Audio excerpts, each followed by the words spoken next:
আসসালামু আলাইকুম গাইস, আপনারা সবাই কেমন আছেন? আশা করি আলহামদুলিল্লাহ সবাই ভালো আছেন। প্রথমে দুধটি হালকা জাল দিয়ে এভাবে শুকিয়ে নেবেন।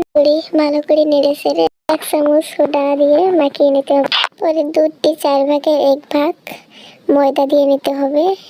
আর কিছু দেওয়া লাগবে না। এখন কিছুক্ষণ ধরে এটা ভালো করে মাখিয়ে নিতে হবে, মিক্সার করতে হবে, ভালো করে ফিনিশ করে নিতে হবে। দেখেন আমি কিভাবে মাখতেছি, এভাবে সবাই মেখে নেবেন, সুন্দর করে মিক্সার করে নিতে হবে, কিন্তু ফিনিশ না হলে ভালো হবে না মিষ্টিটা। সবাই ধৈর্য সহকারে ভালো করে মিক্সার করবেন। আটাটি আর দুধের ছানাটি সুন্দর করে মিক্সার করা হলে কিছুক্ষণ এভাবে ঢেকে রাখবেন, 10-15 মিনিটের মতো ঢেকে রাখবেন। পরে মিষ্টির জন্য শিরা বানিয়ে নিতে হবে। পানির মধ্যে চিনি দিছি, লবণ দিছি, একটু মশলা দিছি হলো দালচিনি, এলাচ। চুলার মধ্যে কড়াই বসে দিয়েছি, হালকা তেলটা গরম করে নিতে হবে আগে। নেওয়া হলে হাতে গোল গোল করে এভাবে সুন্দর করে গোল করে নিয়ে চুলার মধ্যে ভেজে নিতে হবে হালকা জাল দিয়ে। বেশি জাল দেওয়া যাবে না, বাড়ায় আবার।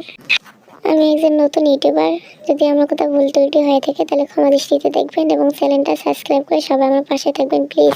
আমার মনে একটা এসে আমি একজন ইউটিউবার হবো, আপনারা সাপোর্ট ছাড়া আমি বড় হতে পারবো না। মিষ্টি বানাতে গেলে কিন্তু অনেক ধৈর্য সহকারে বানাইতে হয়। যত টাইম দিয়ে বানাবেন অত মিষ্টিটা অত সুন্দর হবে, খেতেও অনেক সুস্বাদু হবে।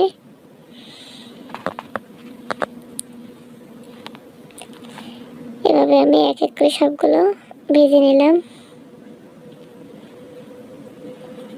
নিয়ে যে শিরার মধ্যে দিচ্ছি সবগুলা। ভাজা হলে বাদামি কালার হলেই শিরার মধ্যে দিয়ে দেবেন।